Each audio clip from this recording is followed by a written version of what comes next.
இன்றே டவுன்லோட் செய்து உங்கள் ஃபேவரட் ஷோக்களை என்ஜாய் பண்ணுங்க. இந்தாங்க தம்பி, இத வச்சுக்கோங்க. ஆண்டி, என்ன ஆண்டி இது? இத திறந்து பாருங்களேன்.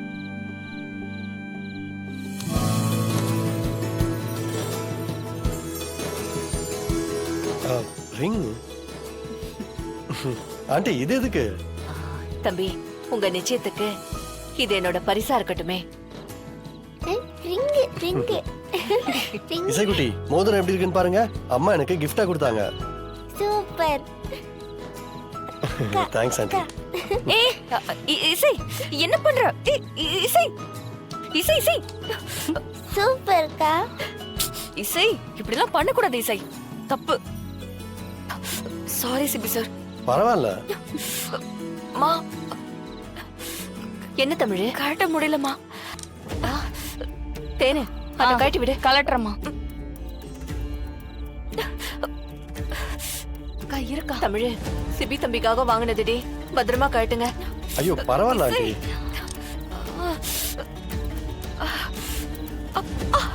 தமிழ், என்னாச்சு? மா, மோதிரம் மாட்டிக்கிச்சு, வர மாட்டேங்குதுமா. தமிழ், கையை காட்டு, நான் கழட்டுறேன். காட்டு.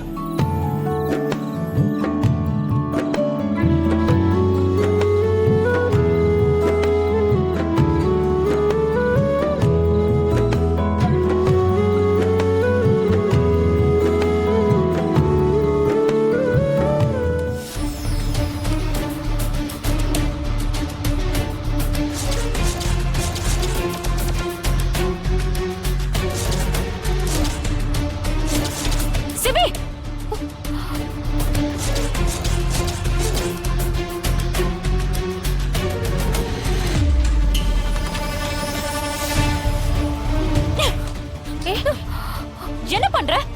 இன்னைக்கு ஒரு வழி பண்ணாம விட மாட்டேன். வாடி வெளியா.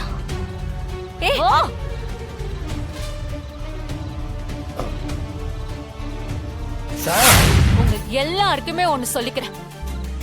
இதோ நிக்கிறாளே இந்த தமிழ், இவ வேற யாரும் இல்ல, என் அண்ணன் பிரேம்க்கு நிச்சயம் பண்ண பொண்ணு.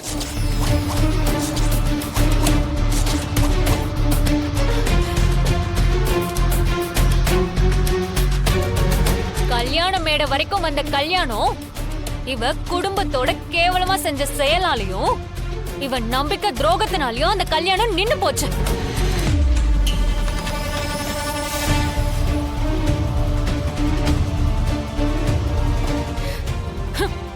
நல்ல வேலை அன்னைக்கு அந்த கல்யாணம் நடக்கல. நடந்திருந்தா என் குடும்பத்துல என்னென்ன அசிங்கம் நடந்திருக்குமோ. என்ன சொல்ற சம்யுக்தா? இதெல்லாம் உண்மையா? ஆமா ஆண்டி. இவ அப்பா ஊரெல்லாம் கடன் வாங்கிட்டு கல்யாணம் நடக்கிறப்ப ஊரை விட்டு ஓடிட்டாரு.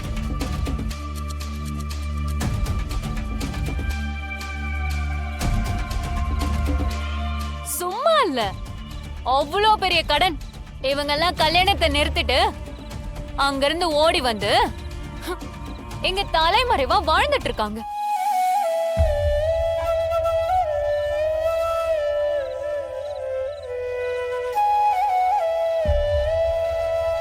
இதுதான் இவங்க குடும்பத்தோட லட்சணம். ஏய், தமிழ பத்தி உனக்கு என்ன தெரியும்?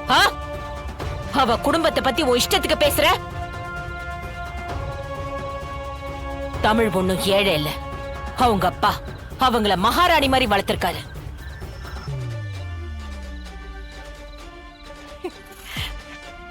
வறுமன்னா என்னன்னே தெரியாம கேட்டதெல்லாம் வாங்கி கொடுத்திருக்காரு. அவரை நம்பி அத்தனை பேர் வேலைக்கு இருந்திருக்காங்க. தான் குடும்பத்துக்கு மட்டும் இல்லாம தன்னை நம்பி இருந்தவங்களுக்கும் வாரி வழங்கின புண்ணியவா அந்த மனுஷன்.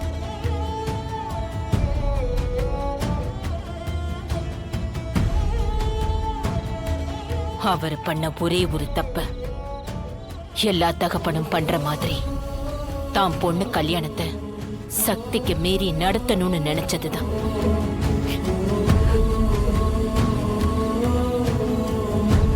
என்ன சொன்ன? கேவலமான குடும்பமா? உங்களுக்கு நம்பிக்கை துரோகம் பண்ணிட்டு அவங்க ஓடி போயிட்டாங்களா?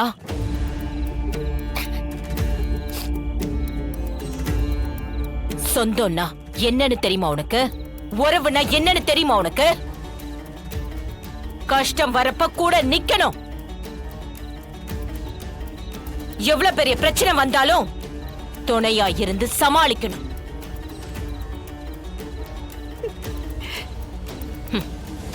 ஆனா நீங்க அவங்க குடும்பத்துக்குன்னு ஒரு பிரச்சனை வந்ததும் மனமேடையிலேயே அந்த பொண்ணையும் குடும்பத்தையும் விட்டுட்டு ஓடி போயிருக்கீங்க. தமிழோட உழைப்புக்கும் அறிவுக்கும் முன்னாடி நீ எல்லாம் பக்கத்திலே வர முடியாது. தமிழோட வாழ்க்கை ஓவர் நைட்ல மாறி இருக்கு. தமிழுக்கு வீட்டை விட்ட உலகமே தெரியாது. அப்பா திடீர்னு காணாம போக தமிழ் மேல அத்தனை சுமையும் வந்து விழுந்திருக்கு. இன்னும் குழந்தையாவே இருக்கிற ஒரு தங்கச்சி, வயசு பொண்ணா இன்னொரு தங்கச்சி, வெளி உலகமே தெரியாத அம்மான்னு தமிழ் இந்த குடும்பத்துக்கு ஒரு தகப்பனா இருந்து எல்லாரையும் காப்பாத்திட்டு இருக்கா.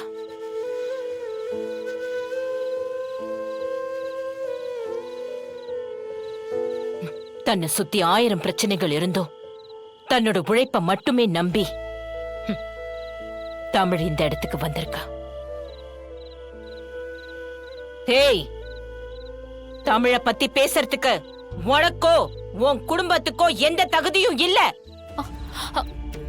அது ஜனாம்மா, 100% நான் உங்களுக்கு உண்மையா இருக்கணும்னு தான் ஜனாமா நினைப்பேன்.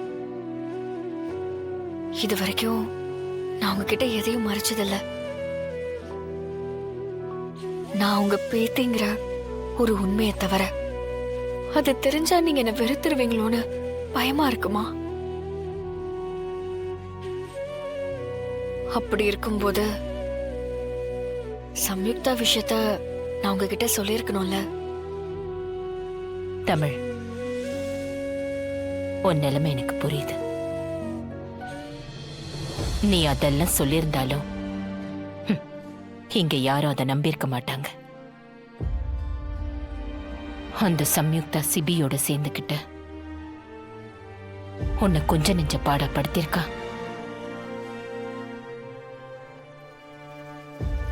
நீ அதை எதையும் வெளிக்காட்டிக்காம எல்லாத்தையும் தாங்கிக்கிட்டே தமிழ். வேற வழி இல்லம்மா. வாழ்க்கையில எனக்குன்னு வேற போக்கிடமும் கிடையாது. அப்படி இருக்கும்போது ஆறுதலா என் கண்ணு முன்னாடி நீங்க மட்டும்தான் இருந்தீங்க. எனக்கு ஒரு எதிர்காலத்தை கொடுத்தீங்க. அது ரெண்டையும் வச்சு முன்னேறலாம் தாமா நான் அவ்வளவு பொறுமையா இருந்தேன். உன்ன மாதிரி வாழ்க்கையில கஷ்டப்படுற பொண்ணுங்களுக்கெல்லாம் நீ பெரிய உதாரணம்.